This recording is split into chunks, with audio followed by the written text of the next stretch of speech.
The Lusitania was a freighter that used to bring people to and from the UK to the United States. It would stop other places too, but it was originally built to be a warship, and Crowley used to travel on it.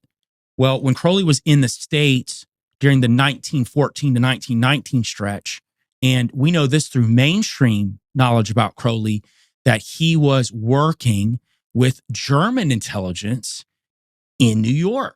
He was working for this paper called Propaganda. This is pre-World War I.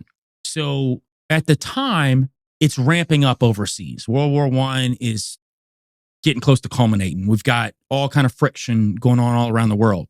The one country that's not getting involved is the United States. So the UK wants the United States to be part of the Allies. Of course they do. So Crowley is in bed with the Germans, or that's what mainstream will tell you, right? But in actuality, he's a double agent working for British intelligence. And what he's doing, he is funneling the Germans info to push them to, in the propaganda papers, which he helped write for, by the way, to make the Americans angry at the Germans. He's trying to incite the Americans to join the war because British just tell him to do this. Not only that, he is funneling info about the Lusitania to the Germans saying that they have weapons on board.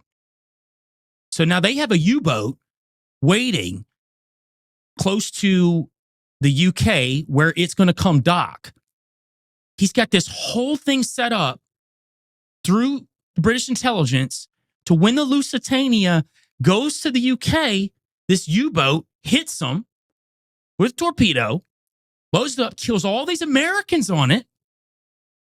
And that was one of the biggest catalysts to drag the United States into World War I. So Crowley was actually one of the biggest catalysts to start World War I and bringing the U.S. into it, because he was a double agent working with British intelligence. And check this out. What were the Germans really into?